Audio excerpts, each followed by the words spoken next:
Hello, this video is for people who know that they should have Intel HEVC but don't have it. As you can see here, I have my NVIDIA HEVC and my Intel Quicksync H264, but I don't have my Intel HEVC encoder. One simple solution is to downgrade your driver.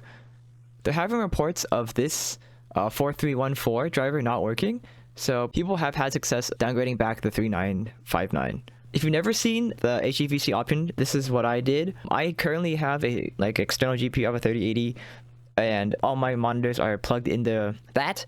But if you have dual monitor, you can plug your secondary monitor into your motherboard instead of the GPU, so that you're going to use your onboard Intel GPU. What I mean is that, as you can see here, this monitor is connected to my UHD Intel 770, and this monitor right here is connected to my RTX 3080. So make sure you're using something that will connect to your Intel graphics. Alright, we're back. As you can see here, now I have Quicksync HEVC. This isn't a situation where enabling the onboard graphics in the motherboard BIOS is going to work. As you saw before, I had the Quicksync H264 enabled, just not the HEVC enabled. If you only have one monitor, or don't want to use a dummy HDMI thing, I don't know if those dummy HDMIs will work. I don't have one to test, but maybe you can try those out. There is another solution you can try. This one is a bit more convoluted.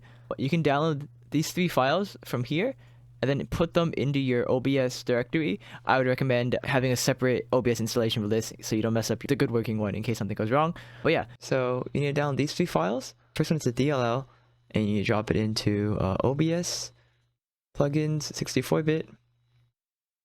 You drop it in. I have it already. And then the next one is the exe file goes into OBS bin 64-bit. Goes in here. I have it already.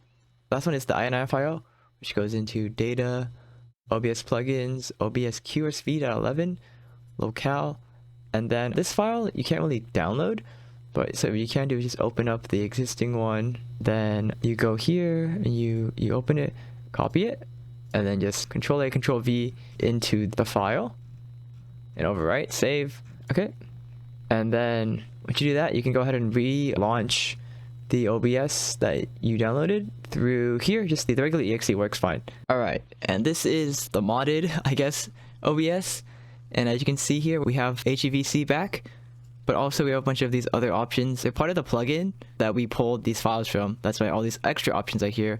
And as you can see here, I don't have anything plugged into an Intel graphics anymore. The OBS people have deemed that this is Intel's fault, so Intel really tried their best with Arc and their encoder, but you know, OBS works a lot faster than Intel is what I'm saying. So I don't think it's going to be fixed anytime soon. Yeah, that's it. Thanks for watching.